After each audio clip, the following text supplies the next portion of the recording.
hoş geldiniz. YouTube girişi yapalım. Saat sabahın 7'si, 7:12. Hava 11 derece. Galiba 15 derece. Denizli buluşması için uyandık sabahın köründe.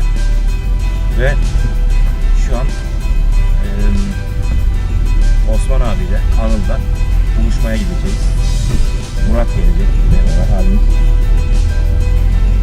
Bucak'tan bir arkadaşımız daha eşlik edecek bize, Emin diye.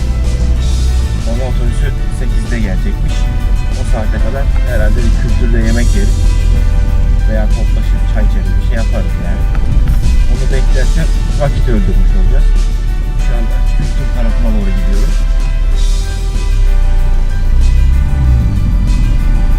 Şu an dediğim gibi kültüre gidiyorum. Kültürde bir kahvaltı yaparız. Orada Osman abilerle buluşalım. Neticeler şekillenecek. Ben de size ufak ufak yoldan videolar, bilgiler paylaşacağım. Abi siz bunu izlediğinizde baya geç olacak zaman. Bugün ayın 6'sı. 6 Nisan.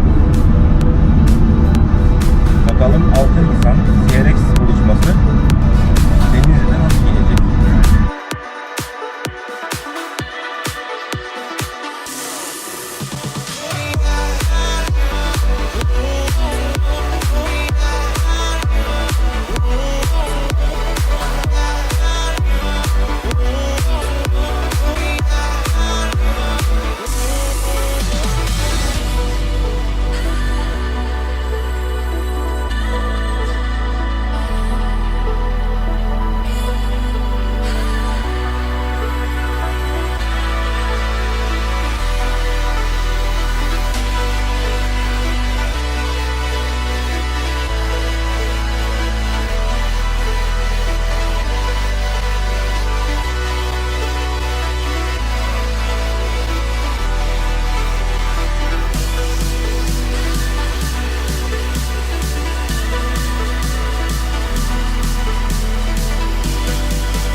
Evet, an itibariyle Denizli'ye giriş yaptık.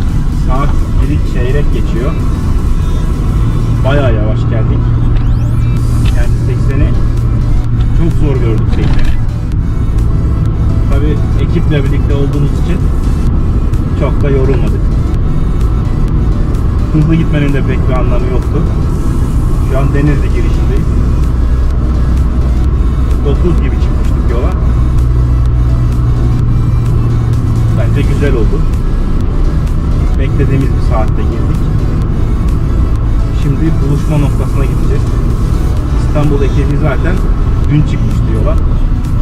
Diğer illerden gelecek olanlarla da herhalde bugün buluşmuş olacağız.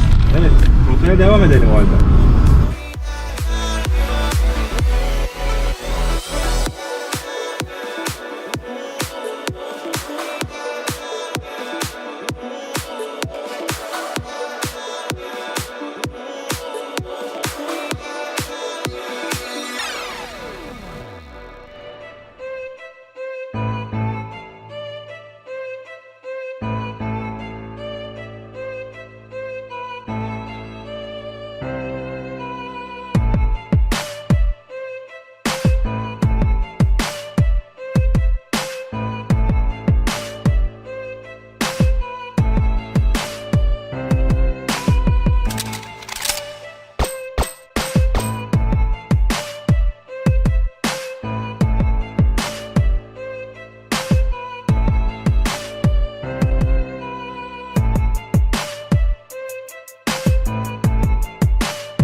basıyorsun abi? 0-3 mi? Basit benim için.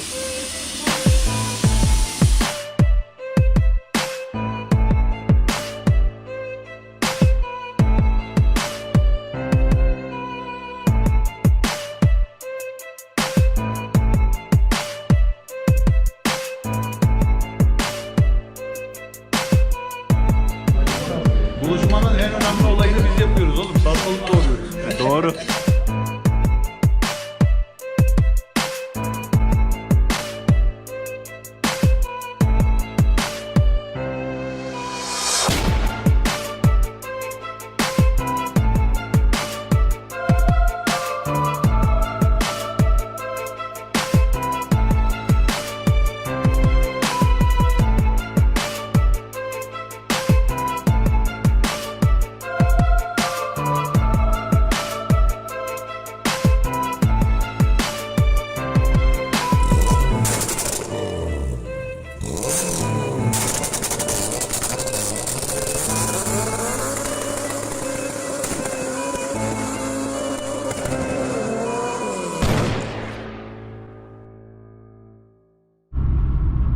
Evet, günaydın. Şu an Denizli'deyiz. Saat 11'e 10 var. İstanbul ekibi ayrıldı. Yolda kahvaltı yapacaklar. Biz de burada bir yerde kahvaltı yapacağız. Sonra da Antalya'ya doğru dönüşe geçeceğiz.